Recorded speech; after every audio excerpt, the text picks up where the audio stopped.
You fit the description perfectly, Officer Daniel Reeves said, his voice low but sharp enough to cut through the late afternoon noise. And for a second, even the wind seemed to hesitate as Ava Johnson stood beside her car in the grocery store parking lot, the engine still ticking warm under the hood, a paper bag of takeout cooling on the passenger seat, the faint scent of fried chicken and cornbread lingering in the air, her keys still in her hand, as if the moment hadn't decided yet whether it was real. The red and blue lights reflected across the polished metal of nearby cars, bouncing off windshields, flickering across faces as a few people slowed their steps, phones subtly shifting in their hands. Not yet raised but ready, always ready. And Ava blinked once, steady, her shoulders rising and falling with a breath she forced to stay even as she looked at him, not confused, not angry, just focused. Like she was trying to understand the exact shape of the accusation before it landed.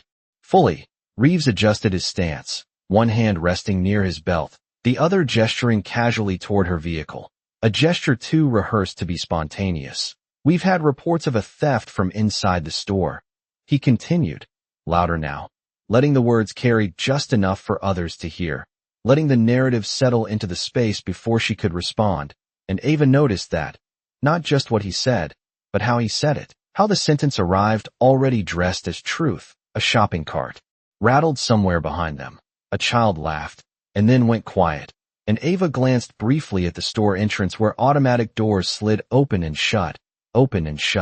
as if the world kept moving just to prove it could, while hers narrowed to the space between her and the man in uniform. There must be a mistake, she said, her voice calm, controlled, the kind of calm that came from long practice, from knowing that volume could be misread, that tone could be weaponized, and she shifted her weight slightly, not stepping back, not stepping forward, just enough to stay balanced as Reeves took a small step closer, close enough that the scent of leather and something metallic edged into the air between them. Mind if I take a look inside your car? He asked, but it wasn't a question. In the way it was phrased, more like a checkpoint already passed, and Ava's fingers tightened around her keys, the cool metal pressing into her palm as she followed his gaze toward the passenger seat, toward the neatly folded jacket she had tossed there minutes earlier, toward the ordinary things that suddenly didn't feel neutral anymore. A man across the lot paused with his trunk open, watching, not interfering, just observing the way people do when they sense a story forming that doesn't belong to them. And Ava caught her reflection faintly in the tinted window of her car, tired eyes, hair pulled back, grease-stained sleeve from her shift still visible. And for a heartbeat, she saw how easy it would be for someone else to write a version of her from that image alone. Reeves moved without waiting for her answer, circling toward the passenger's side with practiced efficiency, his hand already reaching for the door handle. And Ava felt something shift. Not panic. Not yet. But a quiet, precise awareness, like a line being drawn where there hadn't been one before. And she spoke again, softer this time but firm. Check the timestamp. The words slipping out almost to herself as much as to him. And he paused just long enough to glance back. A flicker of irritation crossing his face before it disappeared, replaced by the same controlled confidence. The same certainty that whatever he was about to find would match the story he had already decided to tell. And as the car door clicked open, the sound echoed sharper than it should have, cutting through the hum of the parking lot like a starting gun, marking the exact second when a routine stop stopped being routine at all. The door opened with a soft mechanical click, and for a moment nothing happened, just the hum of distant traffic and the low murmur of people pretending not to stare, until Officer Reeves leaned in slightly, his movements controlled, deliberate, like he already knew where to look, and Ava watched him from where she stood, her hands now resting loosely at her sides, not raised, not hidden, just visible, always visible, the way she had learned to be when eyes were on her, and the light from the patrol car washed over the interior of her vehicle, turning ordinary things into something colder, sharper, her jacket folded on the seat, her work badge half tucked beneath it, the takeout bag with a grease stain slowly spreading through the bottom corner. Reeves reached in and lifted the edge of the jacket with 2 fingers, careful, almost precise, as if he was handling something fragile, and then he paused,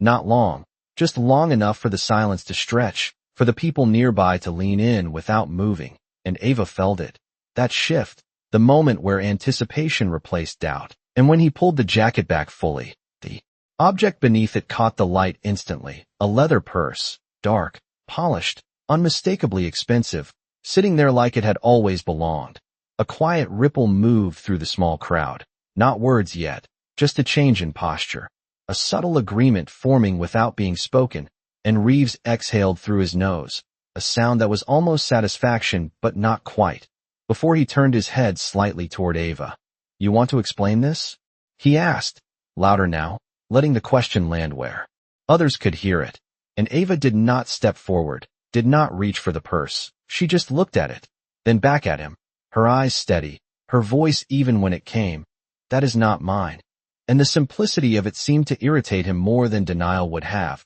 because denial could be challenged, but certainty just sat there, unmoving. Reeves straightened, holding the purse up now for visibility, for confirmation, for the silent jury forming around them, and somewhere behind Ava a phone. Camera lifted, the faint click of recording beginning like a metronome for everything that would follow, and Ava heard it, recognized it, but did not turn, because turning would break something she needed to hold intact. So instead she focused on the details, the stitching on the purse, the faint scratch near the clasp, the way the zipper pull hung slightly to the left, details that did not belong to her life. And she spoke again, softer but clearer. "Check the timestamp." And this time Reeves frowned, just a fraction, like the phrase did not fit into the script he was running. "Timestamp of what?" he asked, a hint of impatience threading through his tone, and Ava tilted her head slightly toward the store behind them, toward the glass doors that reflected everything without choosing sides. "The cameras," she said. "If you were going to say." "I took it, then show when." And for a second the words hung there, not loud, not aggressive, just precise, and the man by the open trunk shifted his weight, listening now instead of just watching, while Reeves lowered the purse a few inches, his grip tightening almost imperceptibly as he glanced toward the store, then back at Ava, measuring something, recalculating. But the narrative had already been set in motion, and pulling back from it would require more than a glance. "We will sort that out." At the station, he replied, defaulting to procedure, to distance, to a place where the story could be controlled again. And Ava felt the line move further away from her, felt the space where truth could breathe begin to narrow. But she did not raise her voice, did not argue the process. She simply met his gaze and said, "Then call it in." And the way she said it, calm, direct, left no room for misinterpretation, only for choice. And Reeves hesitated again, this time just long enough for it to be noticed, for the rhythm of the moment to break, and the flashing lights reflected in his badge, flickering across the metal in uneven pulses, like something trying to settle and failing. A store employee stepped just outside the sliding doors now, drawn by the gathering, her name tag catching the light, her eyes moving from the purse to Ava to the officer and back again, uncertainty written across her face, and Ava saw her, held that glance for a brief second, not pleading, not asking, just present, as if reminding her that this was real, that it was happening in front of her, not somewhere distant or abstract. Reeves finally reached for his radio, pressing the button with a controlled motion, his voice steady as he began to speak into it. But Ava barely heard the words, because her focus had shifted inward, to the memory of something she had learned years ago, something unfinished but not forgotten.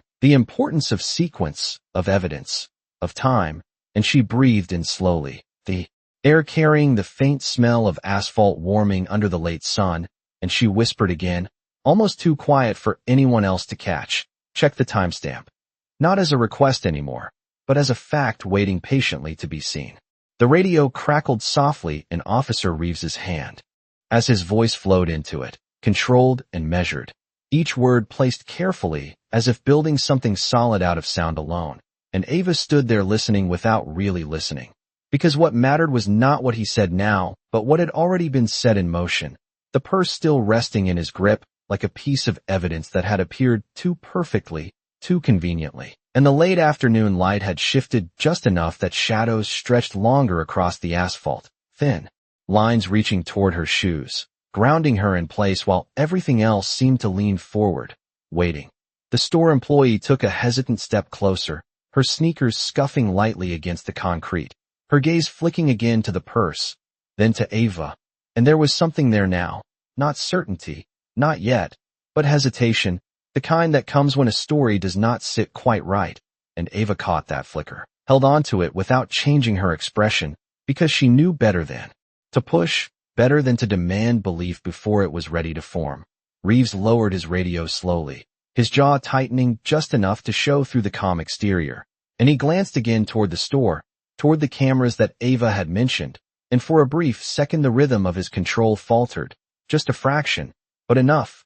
for someone paying attention to notice that this was no longer a straight line. "We will verify everything," he said, almost as if correcting the air itself. And he stepped back from the open car door, placing the purse carefully on the roof of the vehicle, positioning it where it could be seen clearly, where it could remain central, undeniable, and Ava followed the movement with her eyes, not with fear, not with anger, but with a quiet calculation, the kind that came from knowing that truth had a sequence, that it did not rush, it unfolded, and she shifted her stance slightly, her shoes scraping softly against the pavement, the sound small but sharp in the silence that had settled again. Somewhere behind her, a voice murmured, too low to catch fully, but the tone had changed, less certain now, less aligned, and Ava felt that too. The subtle shift of the crowd from passive agreement to cautious observation, and it was not much, but it was something, a crack in the surface. That had seemed so smooth just minutes ago.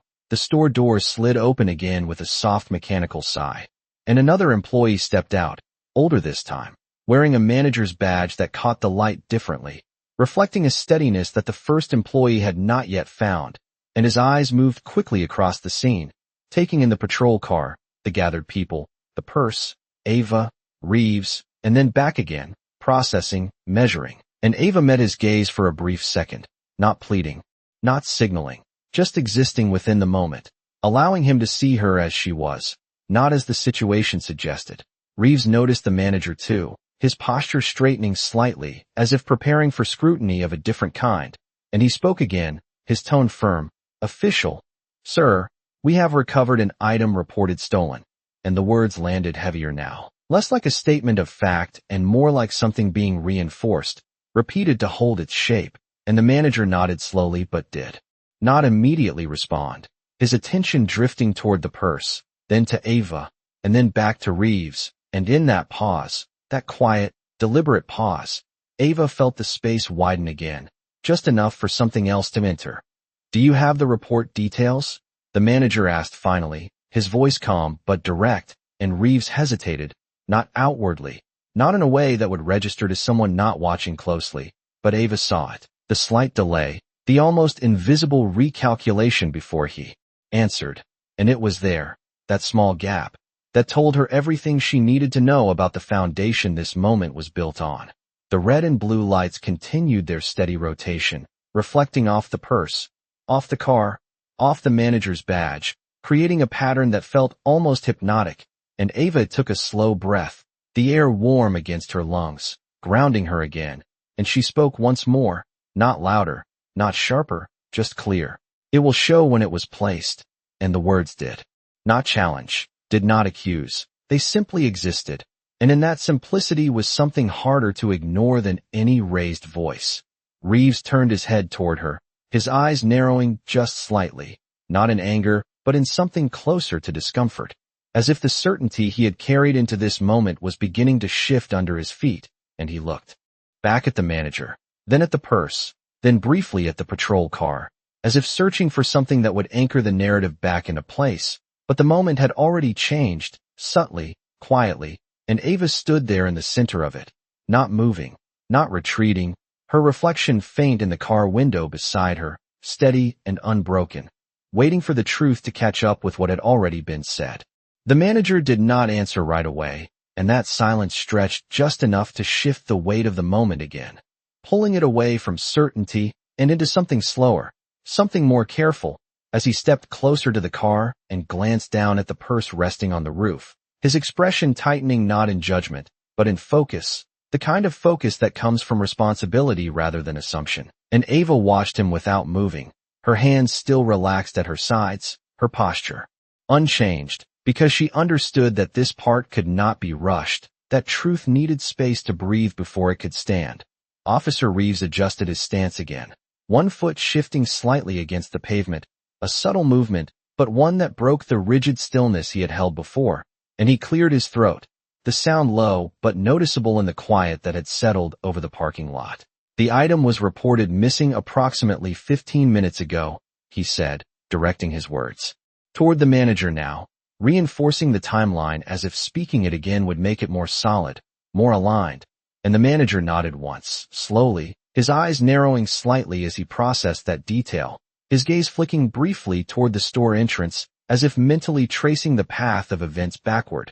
Ava followed that glance without turning her head, feeling the shift not just in the people around her, but in the structure of the moment itself, like something that had been drawn in ink, was now being questioned in pencil. And she spoke again, her voice steady, measured. I checked out 12 minutes ago, and the numbers landed clean, precise, not defensive, not emotional, just factual. And for a second, even the air seemed to hold that math in place, letting it settle where everyone could feel the imbalance it created. Reeves's jaw tightened slightly, his eyes moving from Ava to the manager and back again. And there was a flicker there now, not doubt fully formed, but the beginning of it, the first thin crack in something that had been built too quickly. And he reached again for his radio, pressing the button with a touch more force than before, his voice steady, but carrying a sharper edge as he requested confirmation from dispatch, asking for the exact time the report had been filed, the words coming out clean but just a fraction faster than before, as if he was trying to close the gap Ava had opened. The radio responded with static first, then a voice, distant but clear enough, and Ava did not focus on the words immediately, instead watching the way Reeves's posture shifted as he listened, the way his shoulders squared, then loosened, then squared again, micro movements that spoke louder than anything being said out loud. And when the response came through clearly, giving a time that did not align as neatly as it should have, something in the rhythm of the scene broke again, quietly but unmistakably. The manager exhaled slowly, his breath visible only in the slight movement of his chest, and he stepped a little closer, not to confront, not to accuse, but to see, his eyes moving once more over the purse, then to Ava, then to Reeves, and back again, building his own understanding piece by piece rather than accepting what had already been presented. Behind them, the small crowd had grown by one or two more people, but the energy had shifted, the phone still held but no longer, angled with certainty, now hovering, waiting, as if even they were unsure what story they were capturing anymore. And Ava felt that shift settle around her like a subtle change in temperature, not dramatic, not obvious, but real. Reeves lowered the radio slowly, his grip tightening just enough to show the effort it took to keep his composure intact, and he glanced again toward the store, toward the cameras that had been mentioned more than once now, and for the first time since this had begun. His gaze lingered there a fraction longer than necessary, as if acknowledging, even if only to himself, that the answer might not be where he had expected it to be. Ava took a slow breath, the scent of warm asphalt and distant exhaust filling her lungs, grounding her again in the present. And she spoke once more, not louder, not sharper, but with a clarity that cut through the noise of everything else. It will show when it was placed. And this time the words did not feel like a suggestion or even a statement, but like something inevitable, something already true whether anyone chose to accept it yet or not. And the manager nodded slightly, almost to himself, before looking back at Reeves with a steadier gaze, the kind that did not challenge authority but did not yield to it either. And in that quiet exchange, in that subtle shift of balance, the moment tipped just enough that the story being told could no longer move forward without first looking back. The manager's gaze did not waver this time, and the space between him and Officer Reeves felt different now, no longer tilted in one direction but suspended, balanced on something fragile that could tip either way. And the faint hum of the parking lot seemed to return in pieces, the distant rumble of a car engine, the soft squeak of a shopping cart wheel, the low murmur of people no longer certain what they were witnessing. And Ava stood at the center of it all with a stillness that was not passive but intentional, her shoulders relaxed, her breathing even, her eyes steady as she watched the moment unfold without trying to force it forward.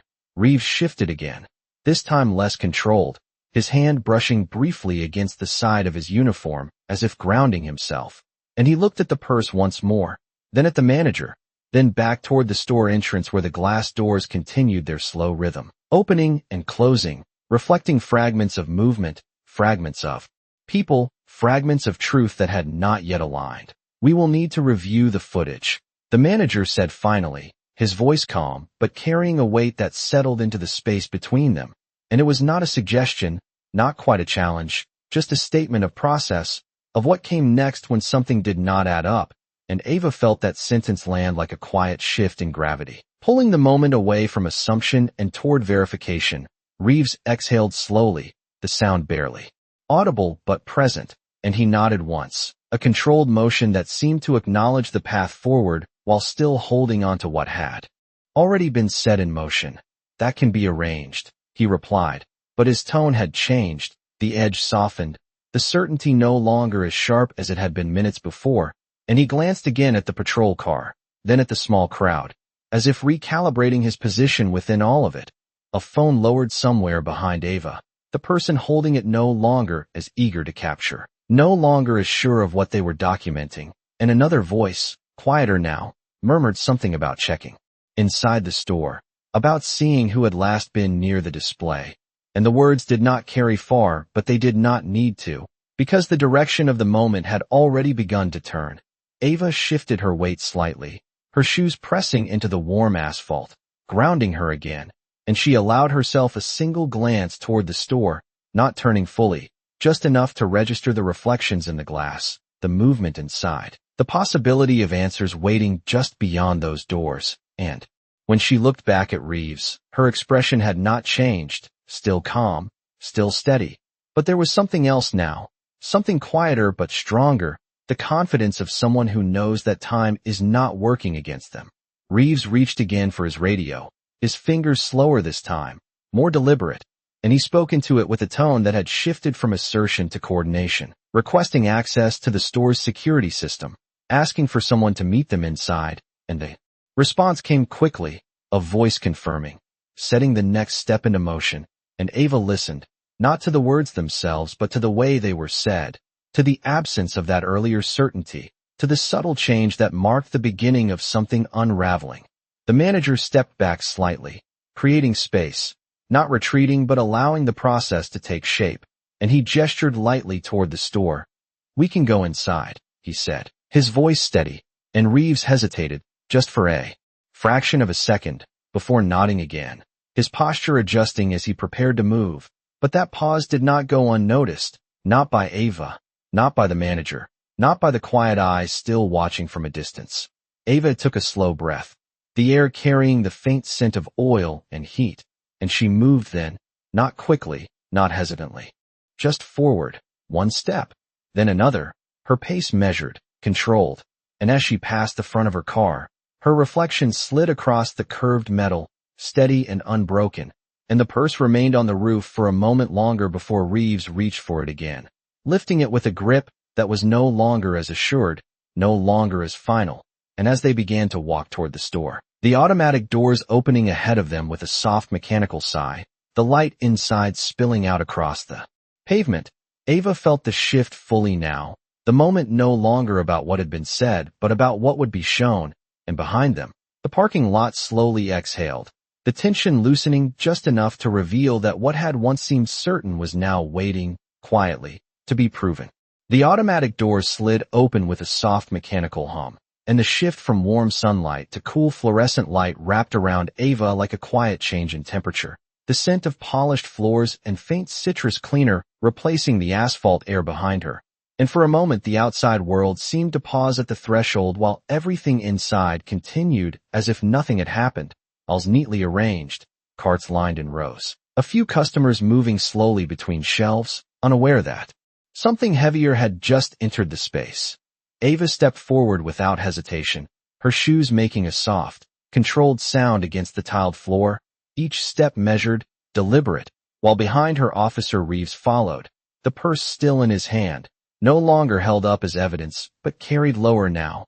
closer to his side, as if its weight had subtly changed. The manager walked slightly ahead, guiding them toward a hallway marked employees only, his pace steady, his posture calm but purposeful, and Ava noticed the way he did not look back immediately, trusting that they would follow, trusting the process he was setting in motion, and that trust, small as it was, settled into her chest like a quiet reinforcement of something she had already known. The hallway lights flickered slightly as they entered, not enough to distract but enough to remind her of how fragile perception could be, how easily something steady could appear uncertain depending on the angle, and she let her gaze move briefly along the walls, past framed safety notices, past a closed door with a keypad lock, until they reached a small office where a computer screen glowed softly in the dimmer light. Inside, another employee was already waiting, seated at the desk, fingers hovering near the keyboard, eyes lifting as they entered,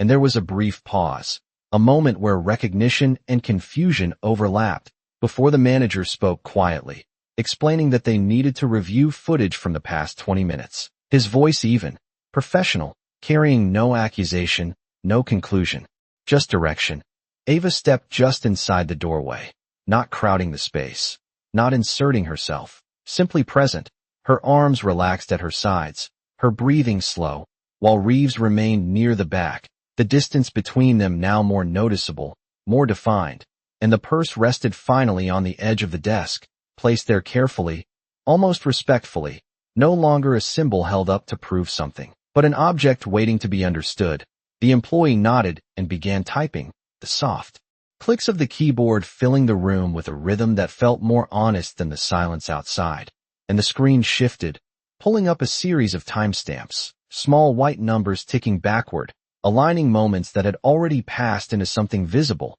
something concrete, and Ava leaned her weight slightly onto one foot, her gaze fixed not on the people around her, but on the screen itself, on the sequence that would either confirm or correct everything that had been said. Reeves crossed his arms loosely, his stance less rigid now, his attention drawn forward despite himself, and the manager stepped closer to the monitor, one hand resting lightly on the back of the chair as the footage began to play, grainy but clear enough, showing the front of the store, the entrance, the steady flow of customers moving in and out, each second ticking by with quiet precision. Ava watched as her own image appeared on the screen, walking in earlier, her posture slightly hunched from fatigue, her pace quick but controlled, and she felt a strange detachment seeing herself from that angle, like observing a version of her that had no awareness of what was about to happen, no sense of the narrative that would be built around her within minutes, and she remained still, her expression unchanged,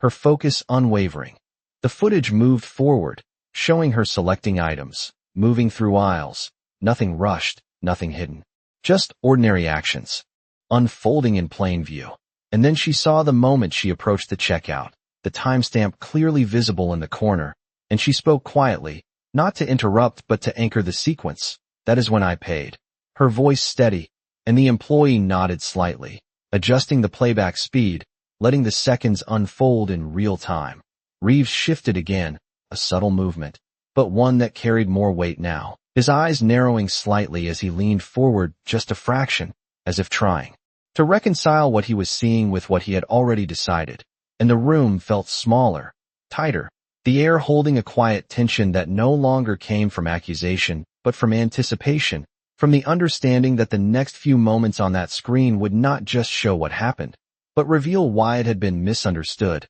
Ava took a slow breath, her chest rising and falling evenly, and she kept her gaze fixed on the timestamp as it moved closer to the moment she had stepped outside. The numbers ticking forward, aligning the past with the present, and somewhere deep inside she felt it. Not relief yet, not satisfaction, but the steady certainty that truth did not need to be forced, it only needed to be seen. The timestamp in the corner of the screen continued to move forward with quiet precision, each second clicking into place with a certainty that no one in the room could interrupt, and Ava felt her focus narrow even further, not on the people behind her, not on the weight of what had already been said, but on the exact moment when everything would either align or collapse. And the footage showed her stepping away from the register, receipt in hand, placing it briefly into her bag before adjusting the strap on her shoulder, a small, ordinary gesture that carried no urgency, no concealment, just routine.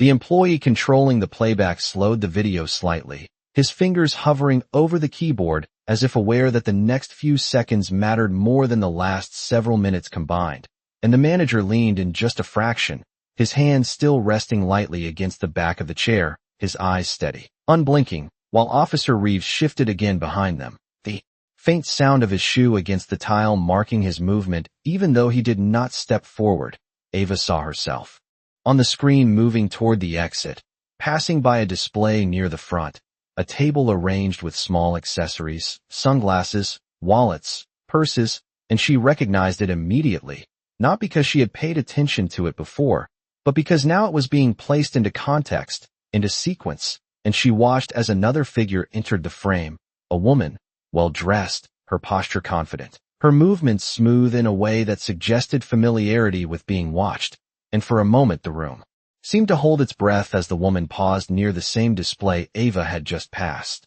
The timestamp ticked forward, 1 second, then another, and the woman's hand moved casually, almost absent-mindedly, lifting a purse from the display, examining it briefly, then setting it back down, but not in the same place, not with the same alignment, and Ava felt something tighten quietly inside her chest, not fear, not tension, but recognition, the kind that comes when a missing piece finally begins to show its shape. The footage continued, and the woman glanced around, not in a way that would draw attention in the moment, but now, under the steady gaze of replay, the movement felt different, more deliberate, more aware, and then she stepped away from the display, moving toward the exit just seconds after Ava, the distance between them small enough to overlap their timelines but not their actions, and Ava remained still, her breathing slow, her eyes fixed on the screen as the sequence unfolded without interruption. Reeves leaned forward slightly now,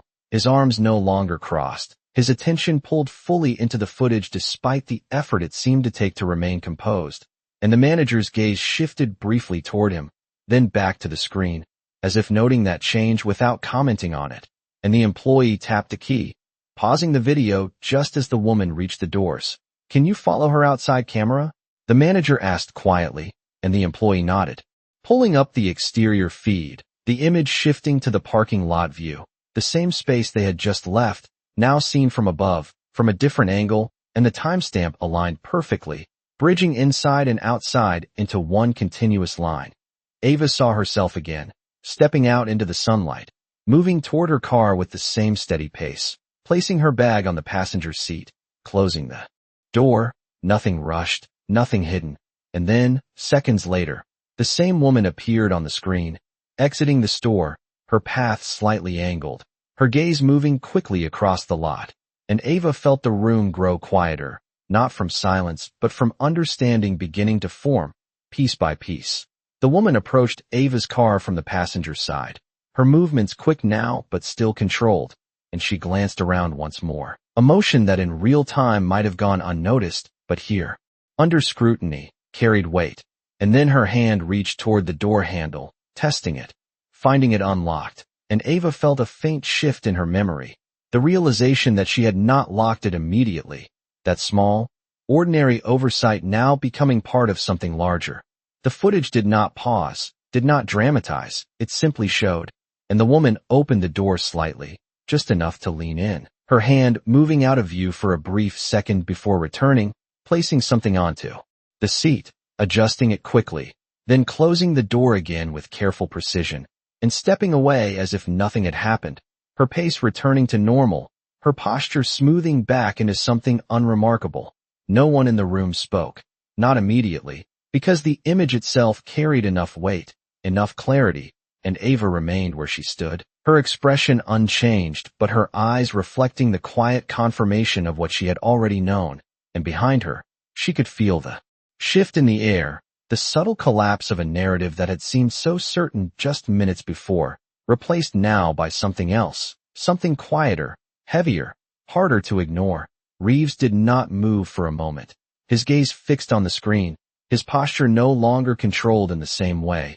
and the purse on the desk beside him seemed different now, no longer evidence, no longer accusation, just an object that had been placed where it did not belong, waiting to be understood, and the timestamp in the corner continued to tick forward, indifferent to everything it had just revealed. No one spoke at first, not because there was nothing to say, but because the screen had already said everything with a clarity that left no room for interruption, and Ava remained still, her eyes fixed on the frozen frame where the woman's hand had just withdrawn from the open car door. The image sharp enough now that intention could not hide behind motion, and the room felt smaller, tighter, the hum of the computer fan suddenly louder in the silence. The employee shifted slightly in his chair, his fingers hovering over the keyboard, as if unsure whether to let the footage continue or hold the moment in place, and the manager exhaled slowly, a controlled breath that carried the weight of recognition, his gaze moving from the screen to Ava and then,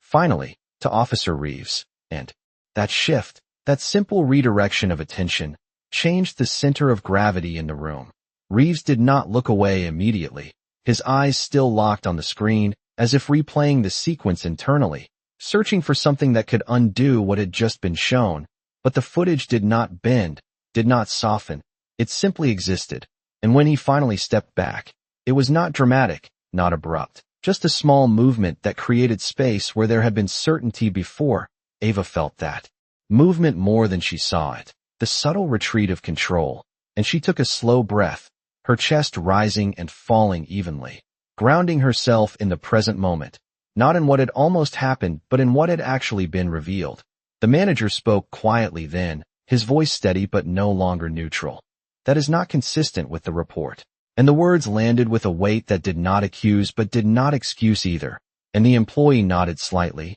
his eyes flicking again to the timestamp, confirming what they had all just witnessed without needing to say it out loud. Reeves cleared his throat, the sound low, almost reflexive, and he shifted his weight again, his hand brushing briefly against the edge of the desk where the purse now rested, and for a second his fingers lingered there, not gripping, not presenting, just touching, as if trying to understand how something so certain moments ago had become something else entirely. Ava did not move closer, did not step forward into that space. She simply remained where she was, her posture unchanged, her presence steady, and when she spoke, her voice was quiet but clear. It was placed there, not as a challenge, not as a defense, but as a fact that no longer needed to be argued, and the simplicity of it settled into the room more firmly than any raised voice could have. Reeves finally turned his head toward her, his expression no longer sharp, no longer controlled in the same way.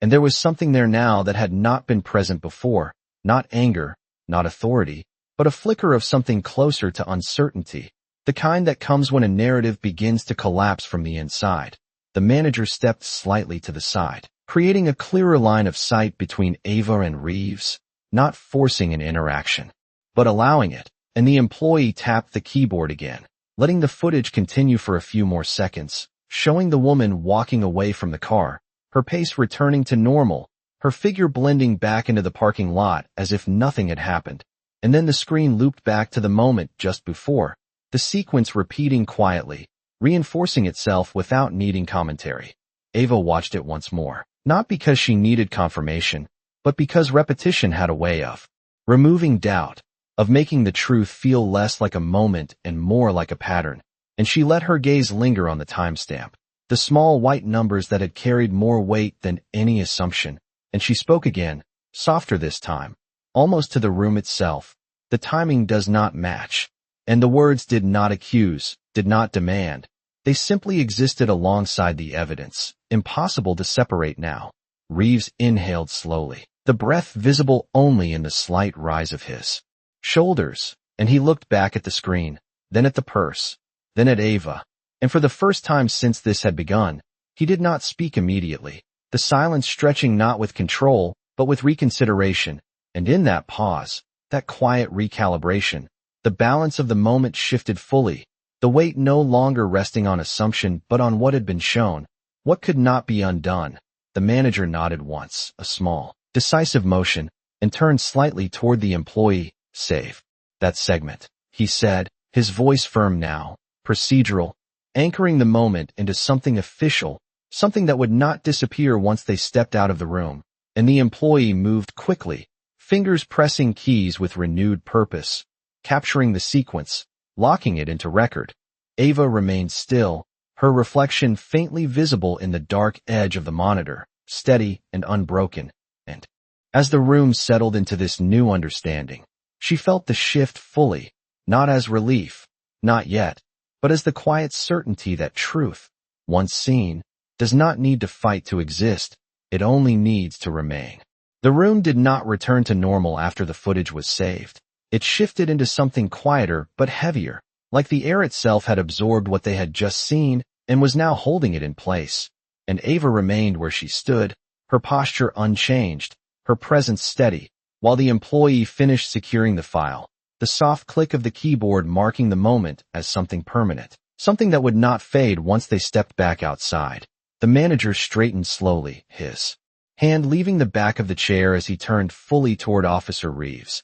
and the look in his eyes was no longer neutral observation, but measured accountability, not loud, not aggressive, just firm in a way that did not need to raise its voice. Reeves did not meet that gaze immediately, his attention still hovering near the screen, near the looping sequence that had undone the version of events he had carried into the parking lot. And for a moment, he seemed suspended between two realities, the one he had asserted and the one now visible in front of him. And Ava watched that pause without stepping into it, without pushing it forward, because she understood that this part could not be rushed, that recognition, real recognition, takes time to settle. The purse on the desk remained exactly where it had been placed, but it no longer held the same meaning, its polished surface catching the overhead light in a way that felt almost hollow now, as if the object itself had lost its role in the story, reduced to what it actually was. Something moved, something misplaced, nothing more. The manager spoke again, his voice calm, but carrying a clarity that cut through the lingering silence. We will need to identify that individual. And the words shifted the focus forward, away from what had been assumed, and toward what needed to be done, and the employee nodded quickly, already beginning to pull additional camera angles, zooming slightly on the woman's face, adjusting contrast, sharpening the image just enough to make features clearer without distorting them. Ava stepped a fraction closer to the desk, not to take control but to see more clearly, her eyes scanning the image with quiet attention, noticing details that might otherwise be overlooked, the angle of the woman's hair, the shape of her bag, the way she carried herself, and she felt something steady inside her, not triumph, not relief, but the grounded certainty that truth, once revealed, does not need to be defended, it simply stands. Behind her, Reeves shifted again, and this time the movement carried a different weight,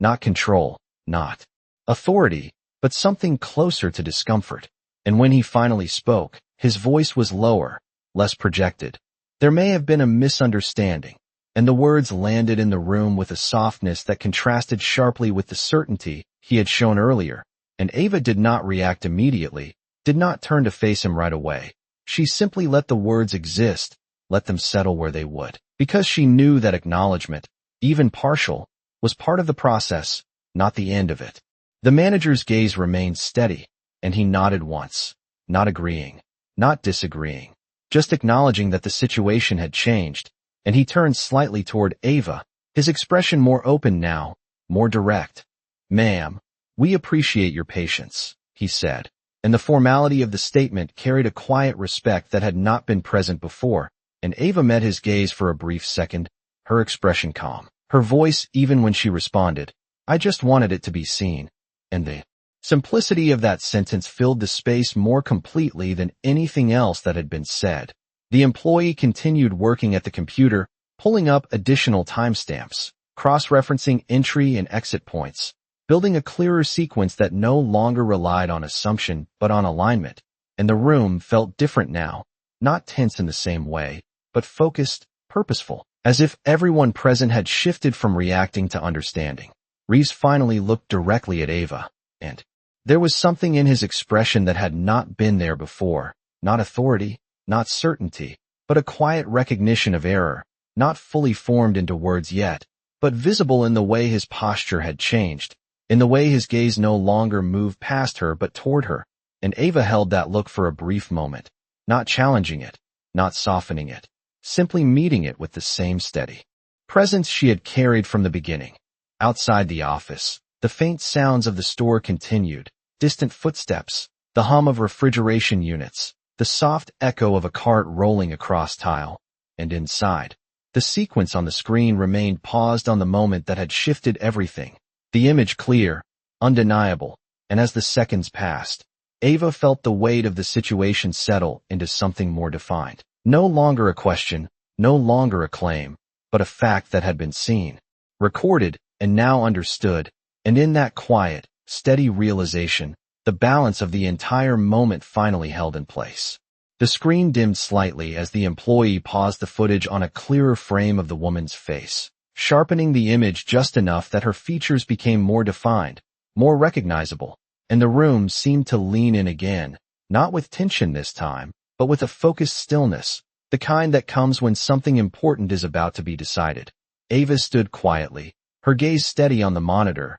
her breathing even, while the faint hum of the computer filled the silence, and beside her, the manager crossed his arms slowly, his posture no longer neutral but grounded, as if the responsibility of what came next had settled fully onto his shoulders. Officer Reeves remained a step behind, not retreating but no longer leading. His presence shifted in a way that did not need to be announced, and his eyes moved from the image on the screen to Ava and back again, as if trying to reconcile the difference between what he had believed and what was now undeniable. The employee adjusted the zoom slightly, bringing the woman's face closer, and for a moment the clarity of it seemed to change the entire atmosphere in the room, because now it was not just an action, not just a sequence, it was a person, someone who could be identified, someone who could be held accountable, and the manager nodded once, a quiet acknowledgement that the process had moved beyond speculation. "I recognize her," he said after a brief pause,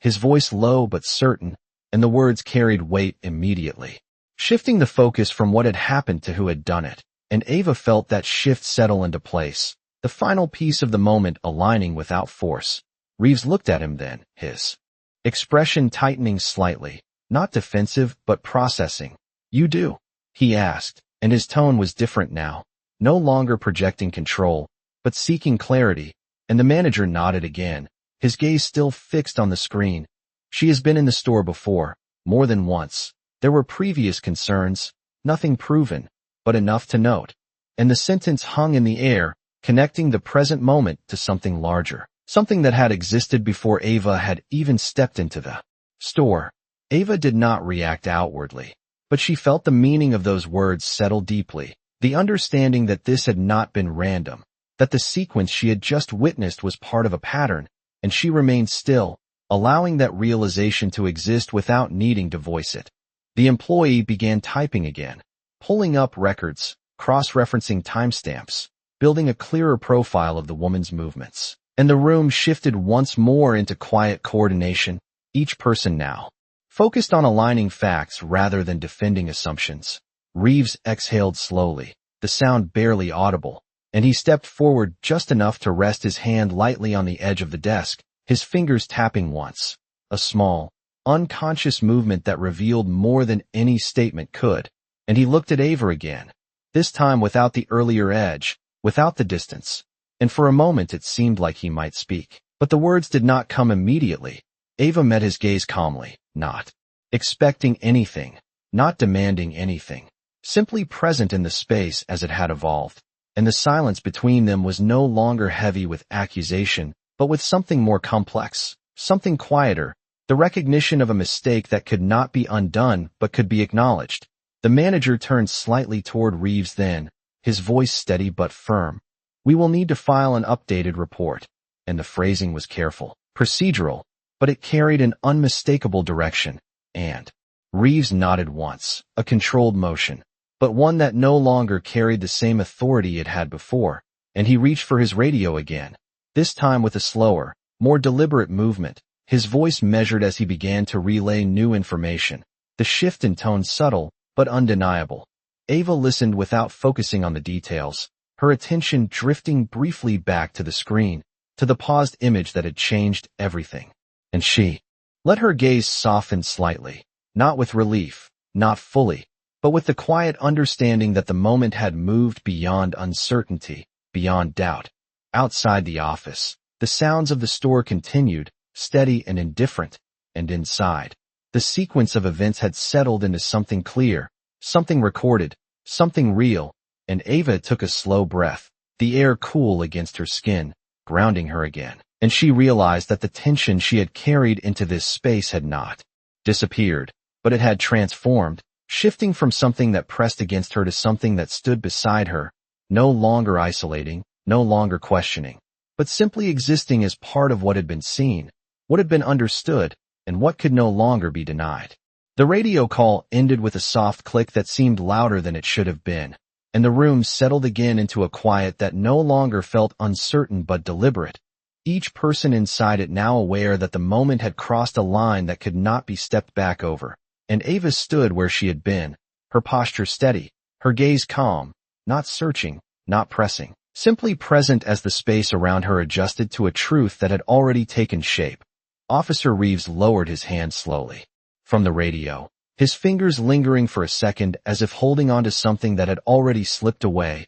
and he exhaled quietly, the breath visible only in the subtle rise and fall of his shoulders. And when he looked up, his eyes did not move past Ava this time. They stopped on her, directly, without the earlier distance, without the layer of assumption that had once stood between them. The manager remained near the desk, his arms now resting loosely at his sides, his attention divided between the screen and the people in the room, ensuring that what had been seen would be carried forward properly, not distorted, not minimized. And the employee continued to organize the footage, saving files, labeling timestamps, each keystroke reinforcing that this was no longer just an incident. It was a record. Ava took a slow breath, the cool air steady against her lungs, grounding her in the present, and she allowed herself to shift her weight slightly, not as a sign of discomfort, but as a natural movement, a reminder that she was no longer standing in place, waiting to be judged, but standing in place having already been seen.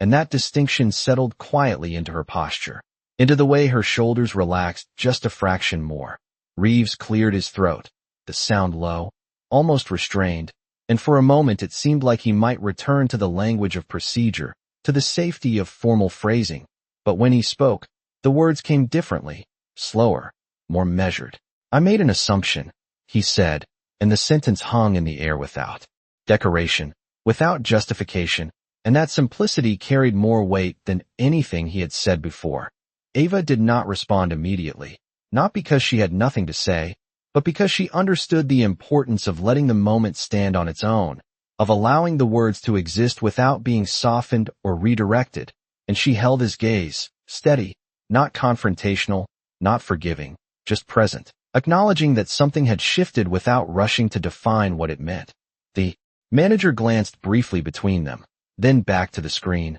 maintaining the balance of the room, ensuring that the focus remained where it needed to be, on what had been shown, on what had been confirmed, and not solely on what had been said. Reeves continued after a brief pause, his voice quieter now. "I should have checked before drawing a conclusion." And this time there was a slight tension in the words, not defensive, but reflective, as if he was hearing them fully for the first time as he spoke them. And Ava felt that, the difference between a statement made to resolve a situation and one made to understand it. She nodded once, a small, controlled motion, not signaling agreement or acceptance, but acknowledgement. And when she spoke, her voice was calm, even. "You saw what you expected to see." And the sentence settled into the space with a quiet precision, not an accusation, not a challenge, but a truth that extended beyond the moment itself. And Reeves's expression shifted slightly, his gaze lowering for just a second before returning to her, the weight of her words registering in a way that could not be dismissed. The employee paused his typing briefly, the room holding that exchange for a second longer, before returning to motion, the steady rhythm of work continuing as the process moved forward. Outside the office, a cart rolled past, the faint sound echoing through the hallway, a reminder that the world beyond this room had not stopped, even as something significant had unfolded inside it.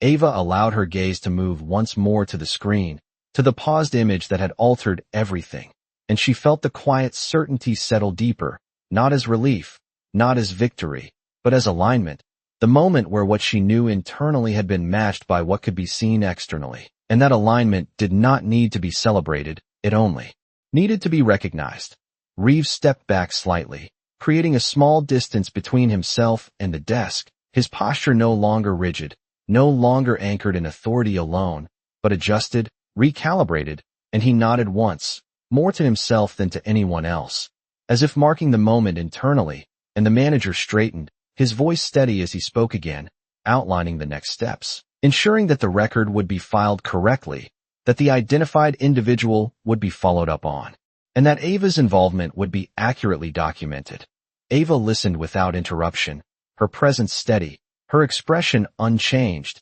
and as the room shifted fully into resolution, into process, she realized that the moment she had stepped in had not only changed direction, it had changed meaning, no longer centered on accusation, no longer shaped by assumption, but grounded in something quieter, something more enduring, the simple, undeniable weight of being seen clearly. The room did not rush forward after the acknowledgement. It settled into something quieter, more deliberate, as if every movement now carried intention rather than reaction, and Ava remained where she stood, her presence steady, her shoulders relaxed but not softened, because she understood that this part, the part after truth is seen, is where meaning is shaped, not by what is proven, but by what is chosen next. The manager moved toward the desk again, reviewing the saved file, confirming the timestamp, ensuring that everything was properly recorded, his actions precise, methodical, each step reinforcing that what had happened would not be reduced or overlooked,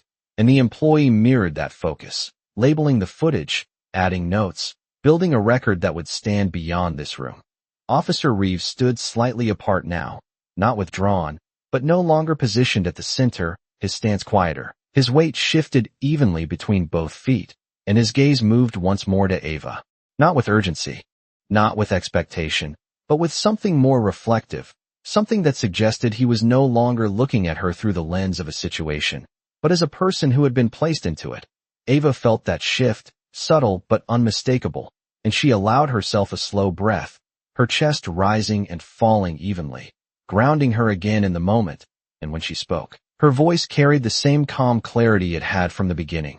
"I could have left," she said, not as a complaint, not as a statement of regret, but as a simple truth, and the words settled into the space with quiet weight. Reeves's brow tightened slightly, not in confusion, but in recognition, and he nodded once, a small, almost instinctive response, and Ava continued, her tone unchanged. "I stayed because I knew what would be found." And the sentence did not carry pride, did not seek validation. It simply existed as a reflection of her choice, of the line she had held when it would have been easier to step away. The manager paused briefly, his attention shifting toward her, and there was something in his expression now that had not been present before, a respect that came not from authority or position, but from understanding the weight of that decision, and he inclined his head slightly, acknowledging it without needing to say anything more. Reeves exhaled slowly, his gaze lowering for a brief moment before returning to Ava,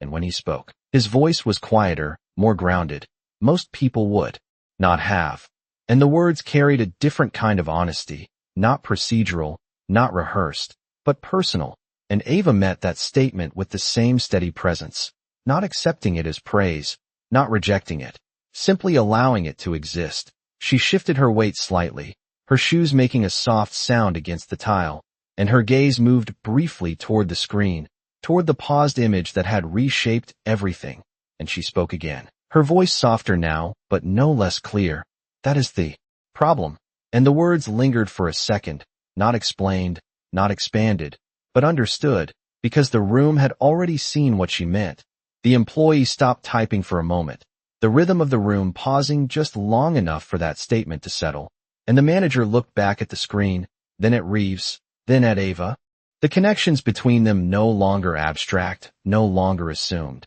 but visible in the sequence they had just witnessed. Reeves straightened slightly, his posture adjusting not back into authority, but into something more aware, more measured, and he nodded once more, slower this time, as if acknowledging not just the event, but the pattern behind it. And he took a step closer, not closing the distance fully, but reducing it, enough to signal that the space between them had changed. Ava remained still, her expression calm, her gaze steady, and she did not step forward to meet him, because she did not need to. The shift had already happened, not in distance, but in understanding. Outside the office, the store continued its quiet rhythm, distant footsteps, the low hum of refrigeration, the soft echo of a door opening and closing, and inside, the moment had moved beyond tension, beyond correction, into something quieter, something more lasting, the recognition of how easily a narrative can be formed,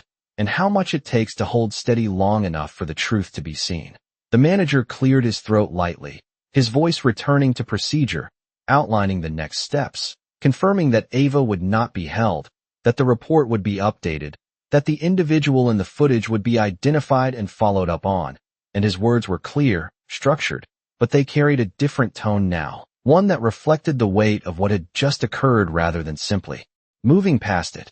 Ava listened without interruption, her presence unchanged, and as the room shifted fully into resolution, she felt something settle within her, not relief, not exactly, but a quiet confirmation that standing still, that holding the line without raising her voice, had been enough, not to change the moment entirely, but to change its direction, and that, she realized, was where the real difference had always been. The office door opened quietly as Ava stepped back into the hallway, the fluorescent lights softer now, less harsh than when she had first walked in, and the air felt different against her skin, lighter, not because anything had been erased, but because something had been clarified, and she moved forward at the same steady pace she had carried from the beginning, her steps measured, her posture unchanged. While behind her the low murmur of voices resumed, the manager continuing with procedure, the employee finalizing files, and Officer Reeves remaining in that space where silence had begun to mean something more than control. The hallway stretched ahead, lined with the same notices, the same doors, but now they felt less like boundaries and more like transitions. And as Ava reached the end, the automatic doors opened again with a soft mechanical sound, letting in the late afternoon light that spilled across the floor in long, quiet lines, and she stepped through without hesitation, back into the open air where the parking lot waited, unchanged yet entirely different. The red and blue lights of the patrol car were no longer flashing, the colors gone, leaving only the still presence of the vehicle itself, and the small crowd that had once gathered had thinned, people returning to their routines, their attention pulled back into their own lives. And Ava paused for just a second beside her car, not to reflect in a dramatic way, not to linger, but simply to breathe, the warm air filling her lungs, carrying the faint scent of asphalt and distant traffic, grounding her once more in something real, something steady. Her reflection appeared faintly in the car window again, the same face, the same posture, but there was a quiet difference in the way she looked at it now, not searching, not questioning, just seeing, and she reached for the door handle, opening it with a smooth, familiar motion. The interior exactly as she had left it, the seat undisturbed, the space returned to what it had always been, and she placed her bag inside, her movements calm, unhurried, as if the moment that had unfolded had not changed her rhythm, only clarified it. Behind her, footsteps approached, measured, not rushed, and Ava turned slightly, just enough to see Officer Reeves stepping out of the store, his posture no longer rigid, his presence quieter, and he stopped a few feet away, not too close, not too distant, allowing the space between them to remain open, and for a brief second neither of them spoke, the silence holding something different now, not tension, not uncertainty, but recognition. Reeves shifted his weight slightly, his hands resting at his sides, and when he spoke, his voice was low, steady, without projection. "I am sorry," he said, and the words were simple, not extended, not explained, and that simplicity carried a weight that did not need to be expanded. And Ava looked at him, her expression calm, her gaze steady, taking in the moment without reacting immediately, because she understood that an apology is not measured by its length, but by its alignment. She nodded once, a small, controlled motion, not dismissing it, not fully embracing it, but acknowledging it as part of what had happened. And when she spoke, her voice was quiet, even, "Just see people first," and the sentence settled between them with a clarity that reached beyond the moment itself, beyond the parking lot, beyond the situation that had brought them here, and Reeves's expression shifted slightly, the words landing in a way that could not be redirected, and he nodded once in return, slower this time, as if marking it internally. Ava did not wait for more, did not hold the moment in place longer than it needed to be. She simply turned back to her car, sliding into the driver's seat, the familiar feel of the steering wheel grounding her hands, and she paused for a brief second before starting the engine, not out of hesitation, but out of awareness, the quiet recognition that the moment had reached its natural end. The engine came to life with a soft vibration, steady and consistent, and Ava adjusted the mirrors slightly, her reflection aligning once more with the road behind her. And as she pulled out of the parking space, her movement was smooth, controlled, the same as it had always been, but the space she was leaving behind carried something new, something that would remain even after she was gone. Officer Reeves stood where he was, watching her car move toward the exit, his posture still, his gaze following not with authority, but with thought, and the patrol car behind him reflected the fading light of the afternoon, its surface no longer sharp with flashing color, but muted, quieter, like something that had been forced to look at itself differently. Ava reached the edge of the lot, the road opening ahead, and she did not look back again, not because she was avoiding the past, but because she did not need to carry it forward, and as she merged into the steady flow of traffic, the moment settled into memory, not as something loud or dramatic, but as something quieter, something that had shifted without raising its voice, something that had reminded the space around it what clarity feels like, and in the stillness that followed, there was no need for anything more, because what had been seen would remain, long after the moment itself had passed.